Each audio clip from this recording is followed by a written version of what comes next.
Hello students, so start करते हैं class 10 science chapter 9 light reflection and refraction. तो light से जुड़े हुए कुछ part. First, light is a form of energy.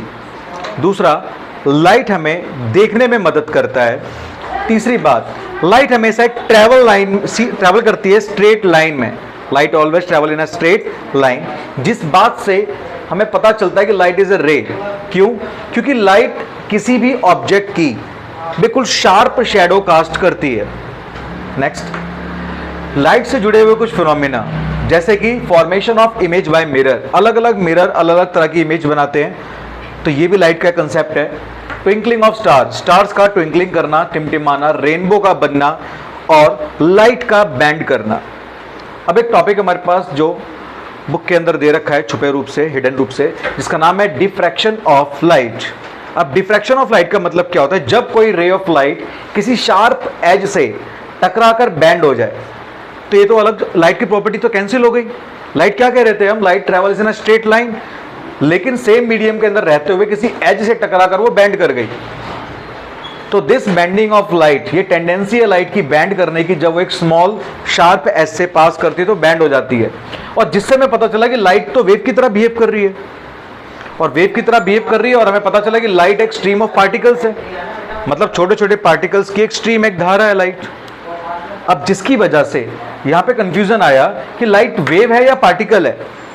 इसके ऊपर काफ़ी टेंस माहौल रहता है, कई साइंटिस्ट उस पर थ्योरीज देते हैं, और जिसके बाद एक नई साइंस आती है जिसका नाम था न्यू मॉडर्न साइंस, और जिसमें कहा गया कि क्वांटम फिजिक्स या क्वांटम थ्योरी के थ्रू हम लाइट को स्टडी करेंगे, और लाइट के अंदर स्टडी करेंगे लाइट का नेचर क्या वेव का है या लाइट का नेचर पार्टिकल का है। तो ध्यान रखना, क्वांटम थ्योरी, क्वांटम थ्योरी मतलब लाइट से जुड़ा हुआ टर्म जो कंफ्यूजन दूर करेगा कि लाइट वेव है या पार्टिकल। अब हमारा फर्स्ट टॉपिक इस चैप्टर से जुड़ा हुआ नाम के अंदर रिफ्लेक्शन ऑफ लाइट। तो रिफ्लेक्शन ऑफ लाइट के अंदर हम इस डायग्राम से समझेंगे, जब कोई रे ऑफ लाइट किसी प्लेन स्मूथ सरफेस पर गिरती है जो एक साइड से पॉलिश्ड है, तो वो लाइट गिरती है जिस पॉइंट पर, उस पॉइंट से वो टकराकर वापस उसी मीडियम में आ जाती है।